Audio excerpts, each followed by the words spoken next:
there, it's Dawn D'Amico, your trusted realtor, and welcome to Maximize Your Home. Whether you're selling, buying, or just sprucing up your space, I'm here to share the best tips and tricks to help you get the most out of your home. Don't forget to hit that like button and, more importantly, subscribe for more tips that'll save you headaches and a few bucks down the road.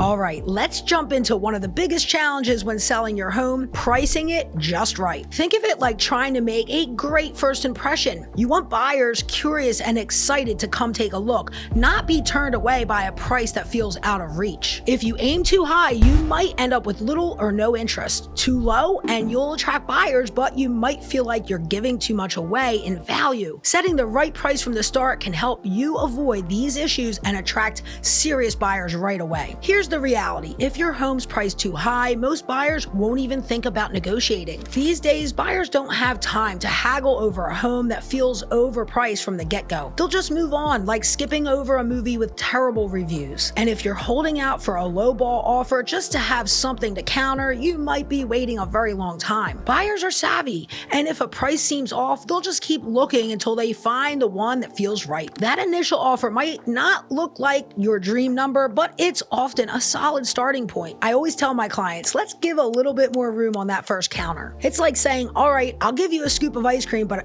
you're not getting the whole sundae. This move keeps buyers engaged without giving too much away. Think of it as leaving a little wiggle room to keep the negotiation friendly, but still in your favor. If a buyer counters with a slightly lower offer than you wanted, don't just focus on the number, look at the overall package. Sometimes agreeing to a smaller price reduction can mean faster closing terms or fewer contingencies, which might end up being worth it in the end. A little flexibility here can keep the buyer engaged while still protecting your bottom line. And remember, negotiating is more like a dance than a tug of war. The goal isn't to win at others' expense, but to find that sweet spot where everyone is happy. If you have any questions about pricing or handling offers, reach out to me. I'm here to help. Together, we'll make sure your home gets sold for the right price.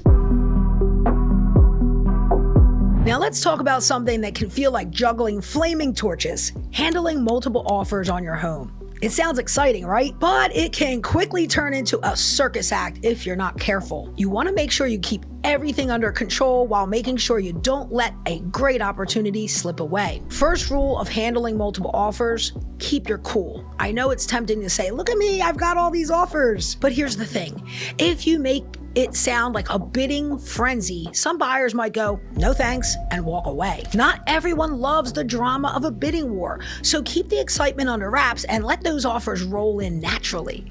Now here's a surprise. Highest offer doesn't always mean best offer. Just because someone waves a bigger check doesn't mean they're the ideal buyer. Think of it like ordering at a fancy restaurant. Just because it has truffle oil doesn't mean it's worth the extra bucks. Sometimes a slightly lower offer with better terms is the smarter choice. Maybe it's cash, maybe it's a faster closing. The goal here is a deal that's satisfying, not just flashy. One strategy here is to ask for highest and best from each buyer. It gives everyone a shot to bring their A game to the table. But don't jump at the biggest number right away. A cash offer? Fewer hoops to jump through, a flexible moving date, that's one less headache for you. So before you sign, look at the full spread. It's not just about the dollars, it's about what makes the process smoother for you depending on your unique situation. And here's my golden rule. Don't get attached to any one offer. Sometimes offers can fall apart faster than a poorly assembled IKEA shelf. One minute, you've got 3 solid offers, the next 2 of them are out. So keep your options open until everything is signed and sealed. If this feels like a juggling act, reach out.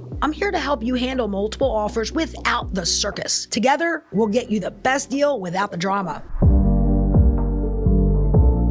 Now here's something sellers might overlook. Spotting red flags with buyers. Not every buyer is your perfect match. Sometimes you'll meet one who just isn't that into it, even if they act like they are. Think of it like dating. Sometimes the interest just isn't mutual. Here's how to read those signals before you get too far and avoid wasting time on buyers who might back out. One major red flag, when a buyer can't stop with the questions. And I mean questions about every single detail, from the light switches to the landscaping. Now don't get me wrong, a few good questions are are normal. But if they're going over everything with a magnifying glass before even putting in an offer, you might have a nitpicker on your hands. Chances are, if they're this detailed now, they'll be extra picky during the inspection process and might keep asking for more down the line. So when you see endless questions, consider it a signal. Another clue, if you're hearing the classic line, "We love it, but," and then they start listing all the reasons your house might not be perfect, when there's a but attached, it's a sign of hesitation. I've had a couple once where the wife was all in on the house while the husband was clearly on the fence. They went through the motions and even made an offer, but in the end, they backed out because it just didn't feel right. The truth is, buyers with cold feet can sometimes pull out last minute, which is tough if you're counting on the deal. And here's one more to watch out for. Buyers who are laser focused on price even before they've seen the place. They're the ones who want to negotiate every detail, sometimes before they've even stepped through the door. If a buyer seems more interested in haggling than the home itself, they might not even be worth the stress or the time it takes to negotiate. And last but not least, try to keep emotions out of it. I know it's easier said than done. It's natural to feel attached to your home, but remember, selling is a business deal. Stay focused on your goals and the outcome that you want. If you spot any of these red flags or even feel uncertain, reach out. I'm here to help you navigate these moments and keep things moving forward with confidence. Thanks for spending time with me here on Maximize Your Home. We went through the ups and downs of handling offers, setting the right price, navigating multiple bids, and spotting buyer red flags along the way. If this helps you feel more prepared for the selling process, hit that like button and subscribe for more tips to make the most out of your sale. And as always, if you have questions or just want to chat about your home selling journey, drop a comment below and let's keep maximizing your home together.